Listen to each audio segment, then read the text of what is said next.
Well, a big announcement from the Vatican. It may be speeding up the selection process for the next Roman Catholic Pope. Father Jonathan Morris is here to explain exactly what that means. Father Morris, thanks a lot for joining us. So what are the criteria the Cardinals will be using to make this decision?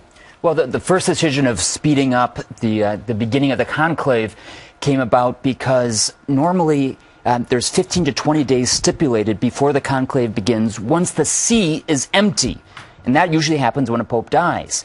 Now we've got some notice, right, that the 28th of February at 8 o'clock p.m., the see will be vacant.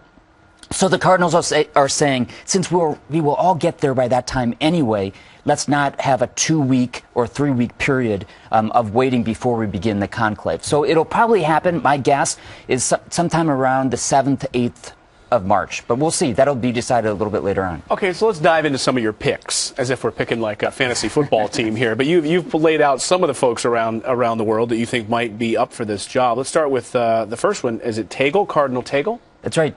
Tagle, I believe it's pronounced. Luis Antonio Tagle, who's from Manila, Philippines. He's the youngest of the papabile. Let me explain this word. You guys are going to be hearing this a lot. It's not papabile, papabile, which means able to be pope or possible candidate for being a pope. We're going to hear it a lot. Papabile. Papabile. Excellent. Excellent. And it's best said with a glass of red wine, but that's another issue.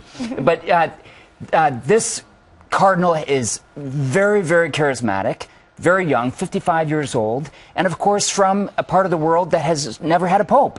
And so a very interesting, I think, candidate, so to speak. Of course, we have there Cardinal Timothy Dolan also on the screen, who's from New York.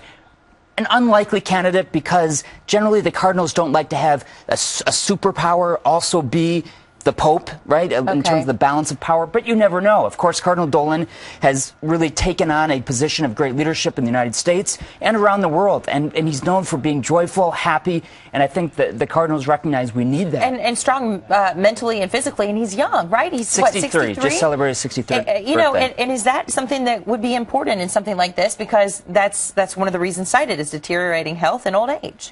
You know, and with this new precedent of that the Pope has set of possibly resigning from the post, I think the Cardinals will be more open to the idea of electing a younger Pope.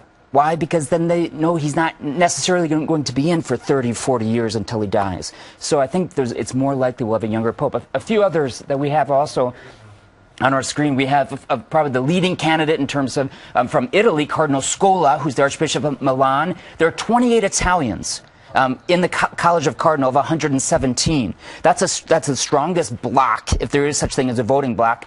Over 50% of those cardinals are also European.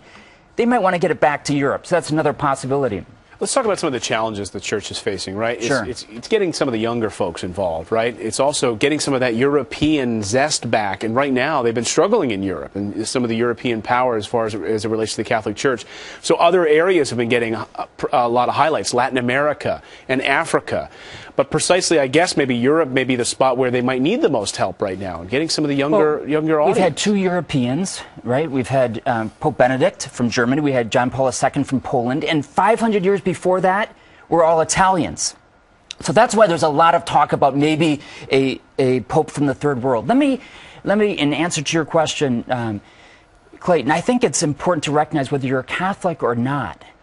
The fact is, right now, the papacy, the Catholic Church, is the biggest, strongest, most broad defender of traditional values. Right? And we're going to hear a lot of very bad reporting over the next few weeks of people saying, is he going to be a liberal pope? Is he going to be a conservative pope?